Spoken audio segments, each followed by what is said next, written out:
What's going on, Paisanos? V here, coming at you with another market watch today. Today we're going to talk about cards that are basically impacting the meta from the UDS this weekend. There was another event done by Pro Play Games as well. We'll have some cards in the market and stuff like that, but for the most part, this is with the UDS, and realistically, a room in which was like a regional size event that had nothing but side events, and everyone was very chill and relaxed, and it was a pretty amazing event I went to this weekend. And if you ever get a chance to go to UDS, I highly recommend you do, because it's literally a regional size event filled with amazing players playing off the best decks in the game. And it was really an eye-opener for me as a Yu-Gi-Oh player, just seeing the skill level of all these players throughout the room. Anyway, look at the market watch. One of my favorite cards to talk about is Evils from Orpheon. Now, I don't know if it's going to be good because it says only level 5 or higher, but it'd be really cool if Evils from Orpheon just said anything that's like 3 or higher. So like Link 3, level 3. I think a new version of Orpheon, basically what I'm trying to say, is what we need. It'd be really kind of cool. But looking at Evils from Orpheon right now in the market, it's like $4, but realistically, it's really like $3 and a little under $4 in the market right now for Dual Eternal 7 Evils from Orpheon. It had a couple of print things, including like Secret Rare and Ultra Rare, but realistically, if you're looking to get one, you're going to want to get the DT version. And before you go V, what I care about Orpheon, I mean, who cares about it? It's low in value. Well, I'm a big fan of getting like Dual Eternal 7 deck cores.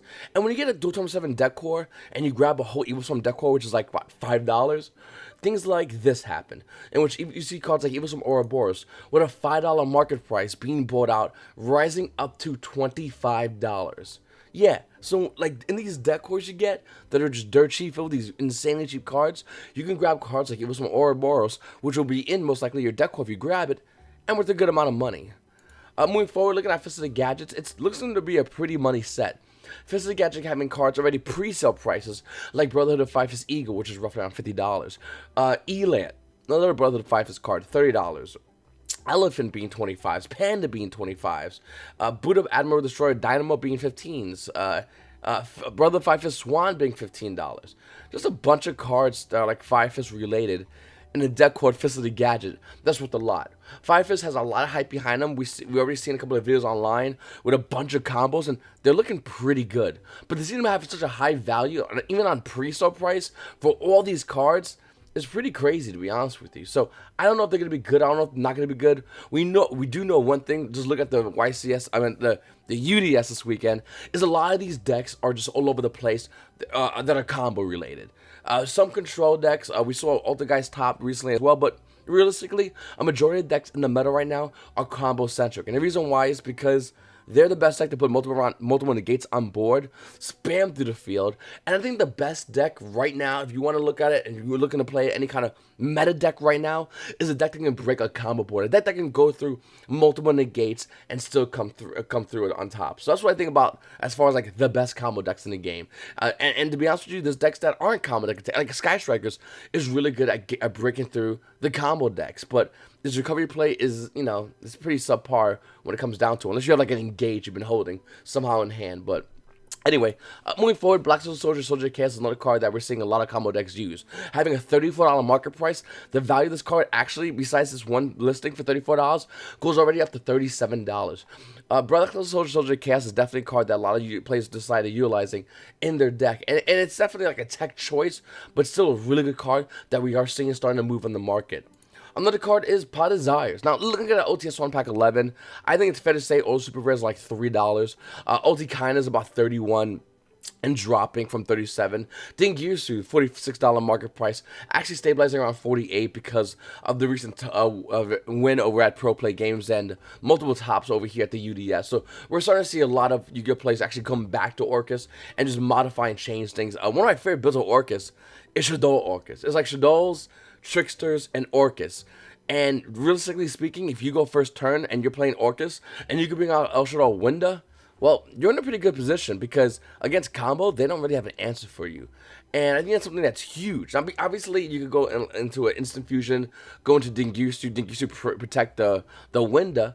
But if you just straight up fairly play Winda, you're gonna lock your opponent out in combo, and locking them out with Orcus, pretty much game at that point against combo. Then we have another card like Pot of Desires. With a $79 market price, Pot of Desires is actually coming in roughly around $66. And here's the thing about Pot of Desires. Here's my full take on it. the value of Power Desires is going to go down in value. Konami is going to continue reprinting Power Desires, but the value of this Ultimate Rare will go down probably to a low of roughly around $40.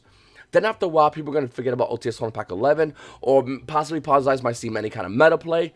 And with one of these two factors, we can actually see Power Desires go up in value.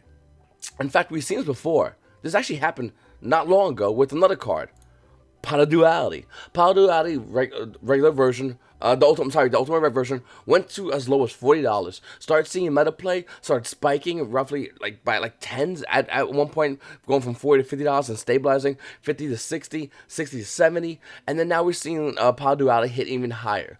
Look at the market price, is holding it roughly around $92, but Power Duality is almost $100 for the card.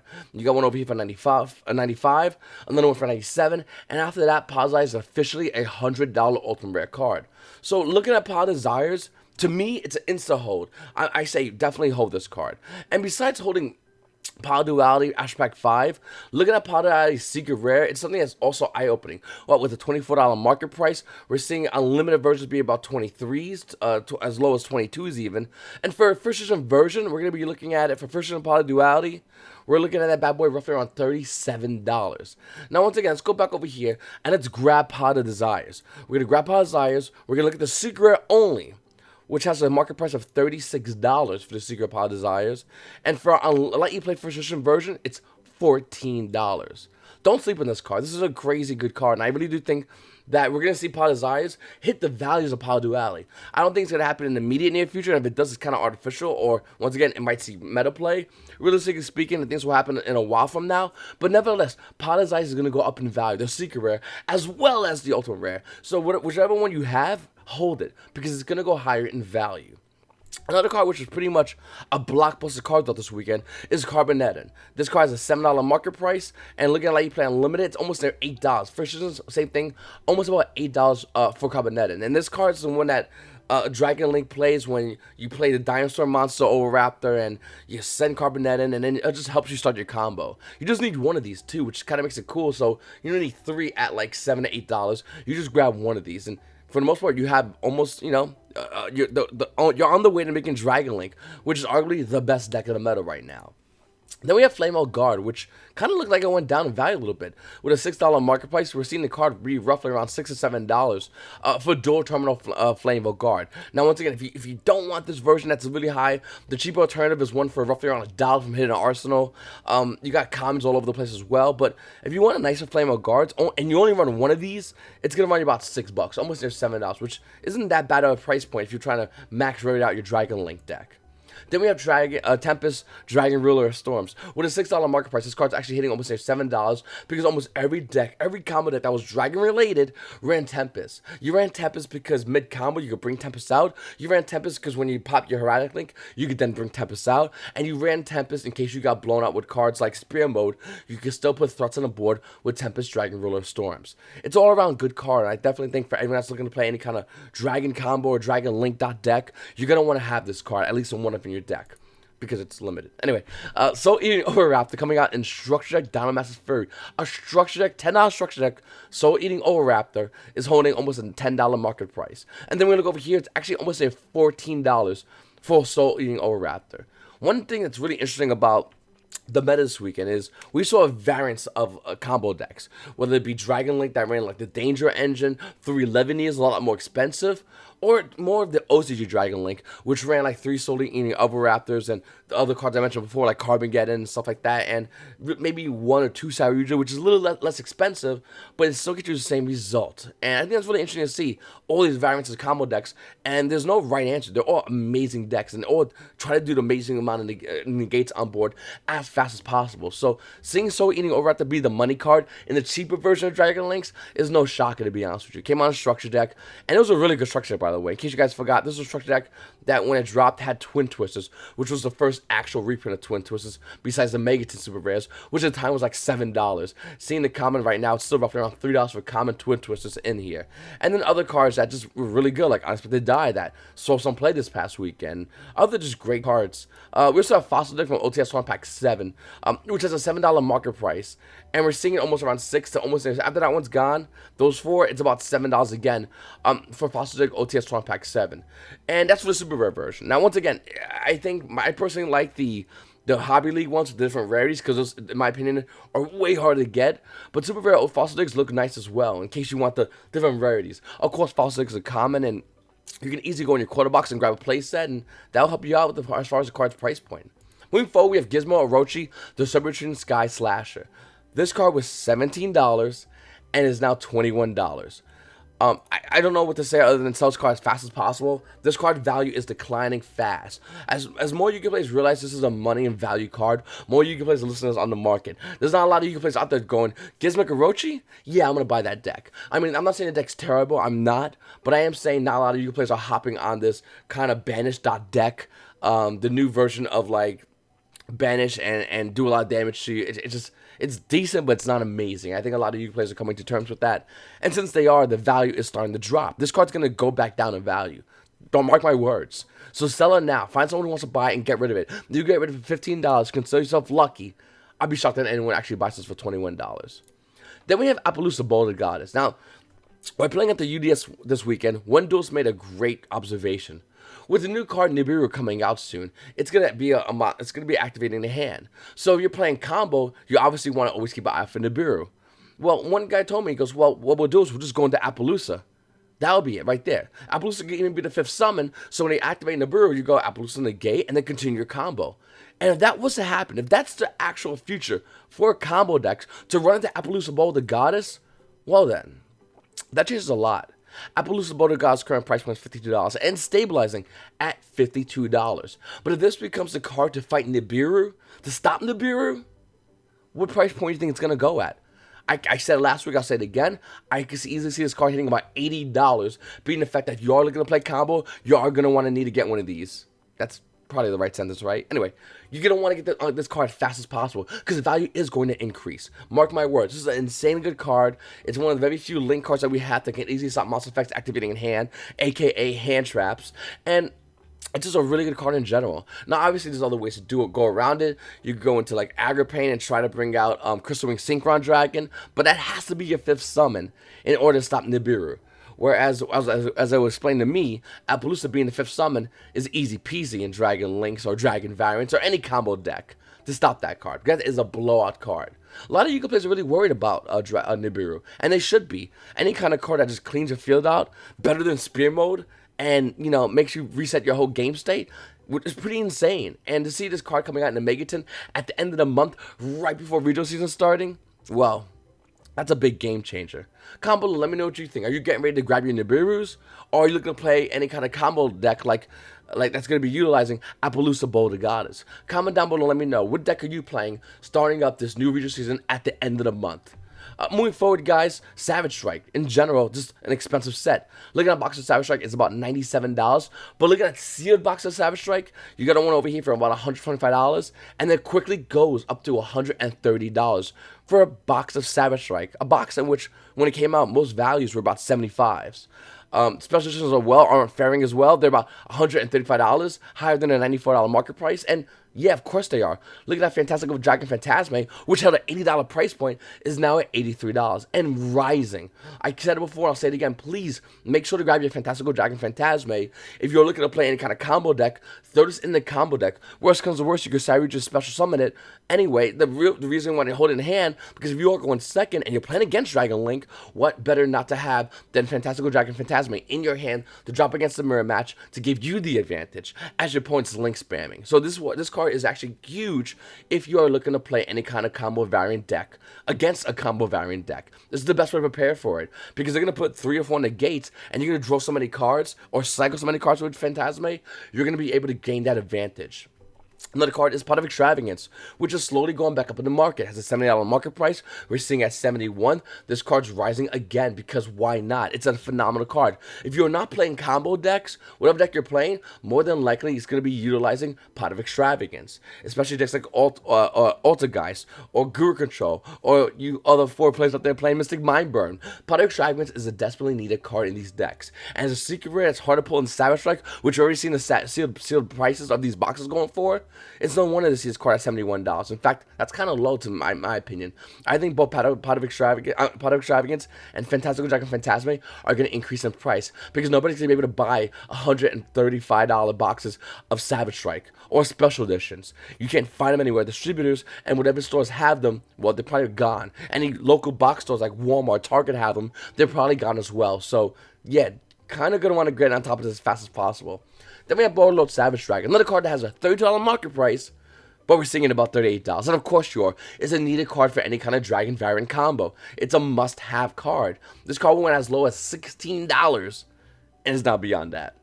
And then World Legacy Guard Dragon, a 2-of for most Dragon Link decks, totaling roughly around $18, a little under its $19 price point. This card went as high as, I believe, $25 at one point, and it's kind of calming down. Once again, it's the old thing. Yu-Gi-Oh! Players that have it, just use it. Yu-Gi-Oh! Players that need it, already bought it.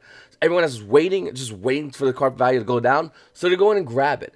And with Orcus winning the PPG, it's going to help a little bit, just a little bit for those Dragon Link players, as well as the UDS and having Pure Thunder win that doesn't use World Legacy Guard Dragon. Once again, it's going to help lower that value a little bit. Can it be sustained? I don't know. I don't think nobody knows until the end of the month in which we see what decks are going to be the top decks at regionals. We also have other cards as well in here, like a Trickster Core Brain, going to a little bit under $5 in the market price, which is really great. This card was around $12, so it's kind of good to see that card at a low value. Then we have Thunder Dragon Colossus Ultimate Rare, which is kind of stable for the most part.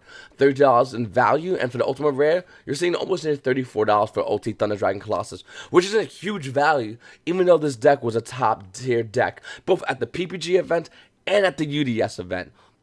I don't want to throw no shade at PPG event, but the UDS event, once again, had a ton of well-known players. All the top-known players that I personally know were at this event.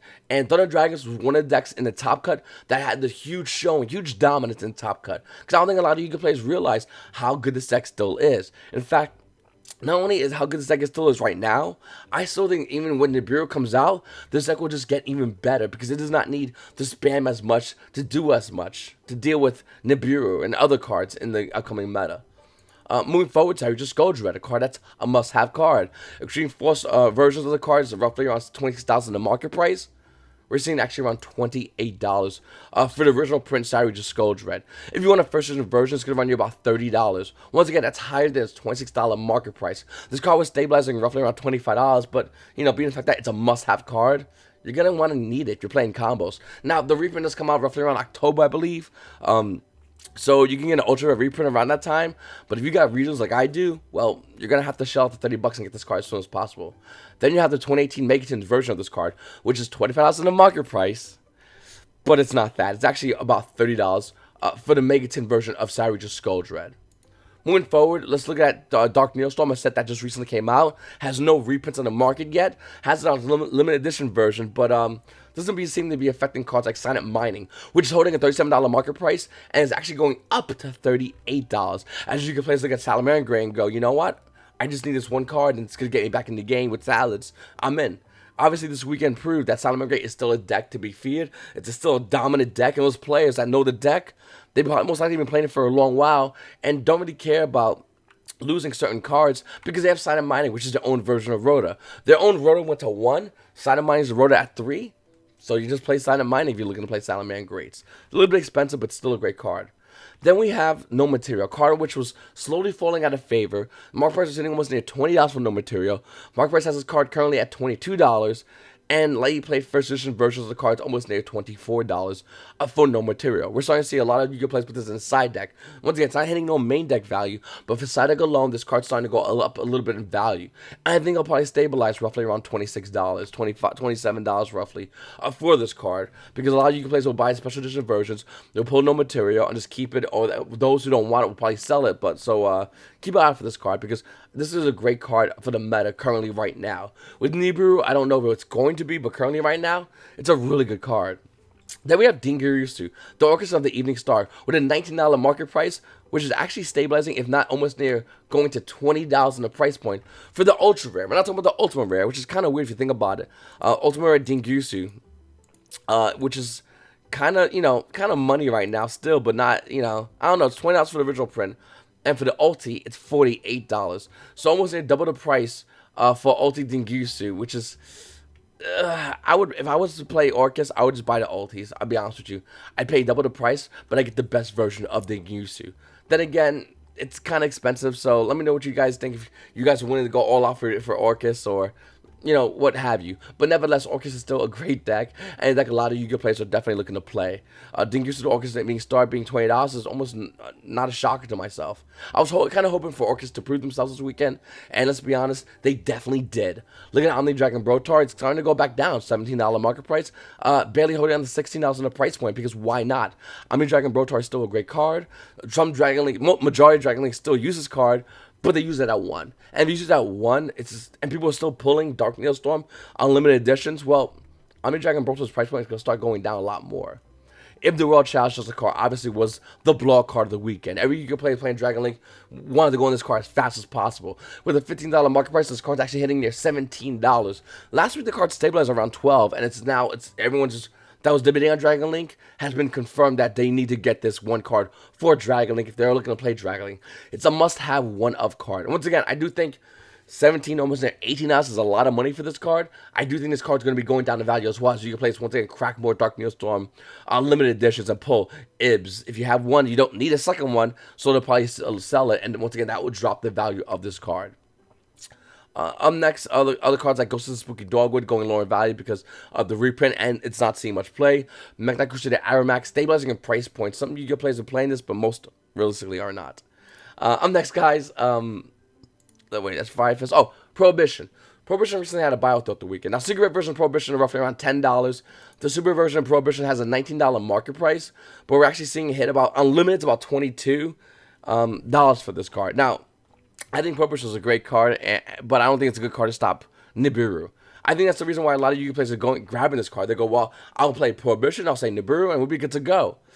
Yeah, if you play this card and you don't get it, and then you start drawing it turn 2, I don't know if it's that good of a card, especially playing against another combo player who now has Nibiru in hand and has full combo on board. You play Prohibition, that's probably going to be negated, and I mean, if you want to do it like that, it's your prerogative, but I'm not a big fan of this card for the most part. I don't think it's as good. What I do think is good is Side Blocker. Side Blocker can help promote combo, and its effects doesn't need to be that. Then you have this monster on board when you activate this card's effect. Once per turn, declare one card name, cards with that name, and their effects cannot be used until the end of your opponent's next turn. Bring out Side Blocker, you activate effect. You bring out the Tenyi and then Side Blocker, but you activate Side Blocker's effect to say Nibiru, and then you just do your full combo. I think Side Blocker is probably the card I would choose if I was to play Dragon Link, which I'm like this close to, I'm like debating on playing, which I'm just debating with the variant, but I'm definitely looking to play the deck. $3.50 market price, and unlimited versions are about $6. First version is around $7. I'm telling you right now, the card from Star Strike Blast, Secret Rare, yeah, this card's not going to hold this price point. It might most likely will be getting bought out. But looking at other versions of Side Blocker, you still have a chance to get the common versions. They're dirt cheap. They're like $1. Then you got Software Rares, also dirt cheap to pick up. So I would recommend getting that. But the Secret version of Side Blocker, it's going to be a pretty expensive card. And I recommend if you are thinking about getting this card, you're going to want to grab it or trade for it as fast as possible. Because I do think this is the card against Nibiru.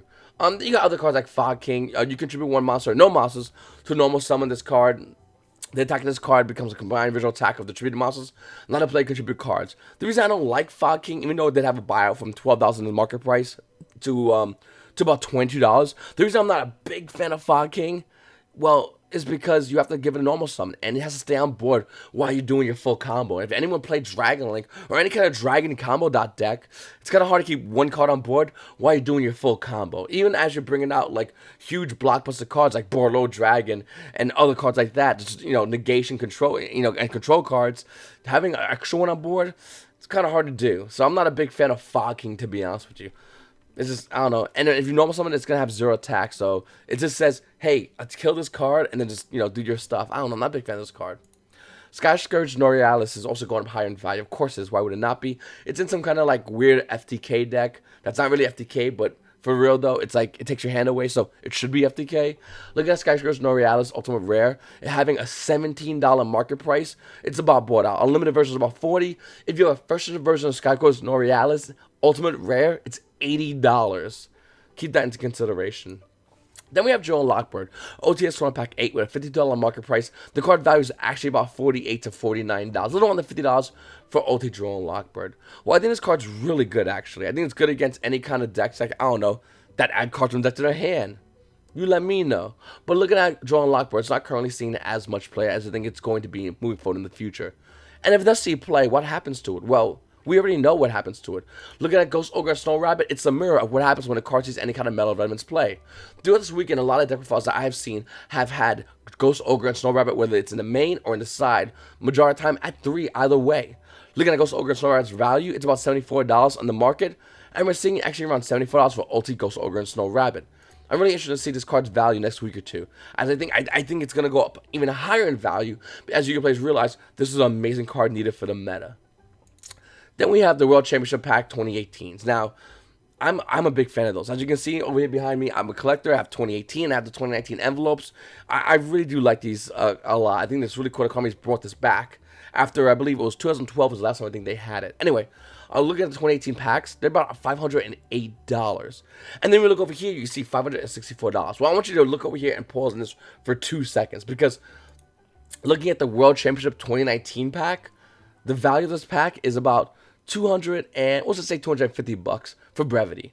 Now, the reason I want to point to this pack and point to the 2018 pack is because there's more of this in the market than there is of the 2018 pack. You see a bunch of one-ofs, and the value only continues to get higher. The value at the beginning of the year of this for the 2018 championship pack was $500. The value of it now, $565. And I think the World Championship 2018 packs are going to keep increasing in value. In fact, I'm very confident it is, as I'm holding mine as a collector. And maybe one day I'll sell some, buy a house. Who knows? But looking at the World Championship 2019 pack, I think since everyone has it, the value is going lower. But with that said, after a while, within a year from now, I would love to see the real value of this, which I'm expecting to see roughly around $300 to $400 minimum for the 2019 packs. So you have your 2019 envelope and you really do want to sell it, you should wait. Because in 1 year, you'll probably have about $300 to $400 in value in these, as these become harder and harder for you players to find. Mind you, look at the valuation on these prices. $248, I'm sorry, $258, another $258, this guy's two, $259, he has two, $261, he has one, $261, he has one, and after that, where does the price go? $400. So even though the 2019 packs technically are $258, realistically, in my mind, they're about $400, as you see over here. And I do think a lot of Yu-Gi-Oh players are going to be selling these as fast as possible. Collectors are going to grab whatever they want. And as these cards, these 2019 envelopes become harder to find, they're going to go higher in value.